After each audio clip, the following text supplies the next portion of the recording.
أهلا بيكم. السؤال اللي دايما بسمعه في الأجازة: يا مامي، ليه لازم ننام بدري؟ احنا أخدنا الأجازة. السؤال ده بصراحة بالنسبة لي بقيت أسمعه لما الولاد كبروا، بس لأن الحمد لله منظمة نوم الولاد من وهم في عمر الشهرين، فهم متعودين على إنهم يناموا بدري، وحتى لو قرروا يسهروا فمش بيعرفوا يوصلوا للساعة 12 أصلا. ودي ميزة عمل روتين النوم من سن صغير، كلمتكم عليها كتير في فيديوهات قبل كده. بس حسيت ان ده الوقت اني لازم افهم ولادي احنا ليه بننام بدري، لانهم بيحسوا ان وقت النوم بالذات في الاجازة ده عقاب او بيضيع عليهم وقت اللعب والتسلية. فقررت احاول اعلم ولادي احنا ليه بننام بدري عشان يروحوا سريرهم وهم مقتنعين مش مجبرين. قلت لهم فكروا معايا كده: لما بابا بيشتري اي جهاز جديد للبيت، غسالة او تلفزيون او حتى خلاط، مش بيكون معاه كتالوج مكتوب فيه طريقة الاستخدام الصح عشان الجهاز ده ما يبص ويفضل شغال بأعلى كفاءة؟ قالوا لي اه طبعا يا مامي. قلت لهم عارفين اللي بيكتب الكتالوج ده بيكون مين؟ قالوا لي يا ترى مين؟ قلت لهم اللي بيكتب الكتالوج ده بيكون الشخص اللي صنع الجهاز نفسه، وهو عارف ايه الحاجات اللي لو عملناها تبوظ الجهاز او تخليه يشتغل بكفاءة اقل. احنا بقى كبني ادمين ربنا خلقنا ولله المثل الأعلى، وعمل لنا كتالوج استخدام بتاعنا، وعرفنا كل حاجة نعملها تفيدنا وكل حاجة تضرنا، حذرنا منها برضو. عرف لنا كل الحاجات دي في كتاب اللي هو القرآن الكريم اللي بنقراه. الكتاب ده أو القرآن الكريم هنلاقي فيه آيات كتير في القرآن بتقول إن الليل ربنا جعله للنوم والراحة، والنهار للنشاط والحركة وطلب الرزق. ولو خالفنا الكتالوج ده لازم نتعب ويحصل لنا مشاكل كتير في صحتنا ونفسيتنا طبعا.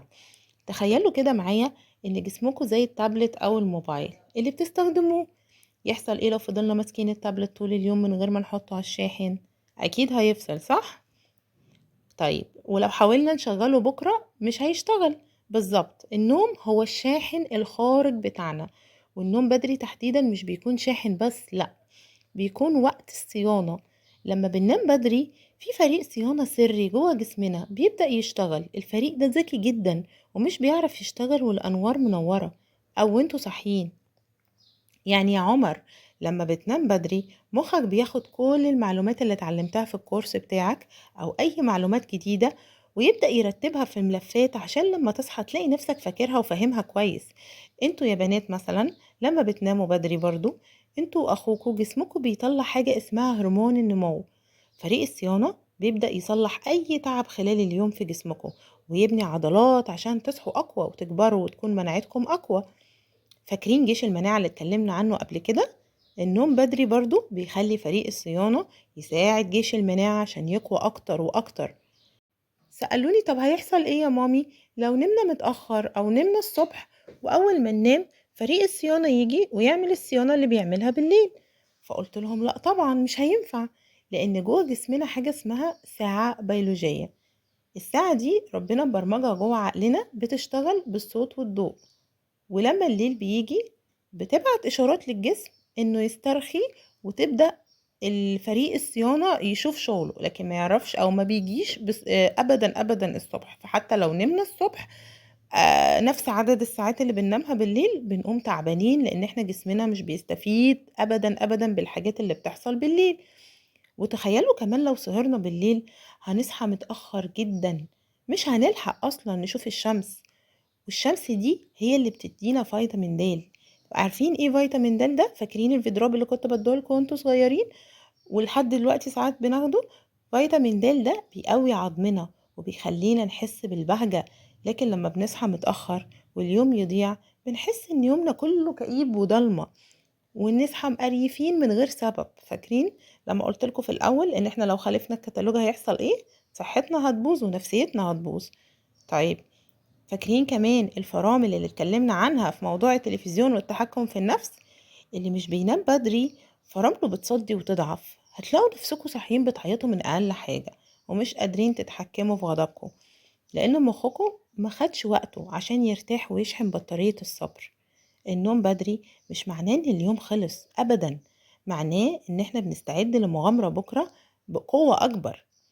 الشخص اللي بينام بدري هو اللي بيكسب في السباق، وهو اللي بيفكر احسن، وهو اللي جسمه بيكبر صح. عشان كده يا حبايبي، مامي من وانتوا صغيرين عندكم لسه شهرين مامي كانت بتعودكم ان انتوا تناموا بدري، والحمد لله بقت عادة عندنا. والعادة دي لما تكبروا وتلاقوا نفسكم استفدتوا من كل الميزات اللي احنا اتكلمنا عنها من النوم البدري، هتشكروا ماما وتعرفوا قيمة العادة الحلوة اللي ماما زرعتها جواكم، وبإذن الله تكمل معاكم باقي عمركم. السهر عمره ما كان ميزة، وعمره ما كانت حاجة حلوة. بالعكس احنا بنخالف القاعدة البشرية اللي ربنا خلقنا عليها، ان احنا الليل للنوم والصبح للعبادة وللسعي وللعب ونستفيد من نور الشمس والبهجة. فاحنا لازم نلتزم بطبيعة جسمنا، ونلتزم بالكلام اللي ربنا قال لنا عليه عشان تفضل صحتنا كويسة وكمان نفسيتنا كويسة. عرفتوا بقى كده فوائد النوم بدري وليه مامي بتقول ننام بدري؟ يا ترى انتوا كمان اولادكم بيغلبوكم في النوم في الاجازة؟ جربوا تحكي لهم عن كتالوج ربنا وفريق الصيانة السري، وشاركوني في التعليقات ايه اكتر حيلة نجحت معاكم عشان يناموا بدري، ومن سن كام بدأتوا تنظموا نوم اولادكم وبدأوا يناموا بدري في الاجازة او في الدراسة او في اي وقت طول السنة. يا رب يكون الفيديو عجبكم. بحبكم جدا. اشوفكم في فيديو جديد قريب بإذن الله من سلسلة بتحاول وبتغلط وبتتعلم. السلام عليكم.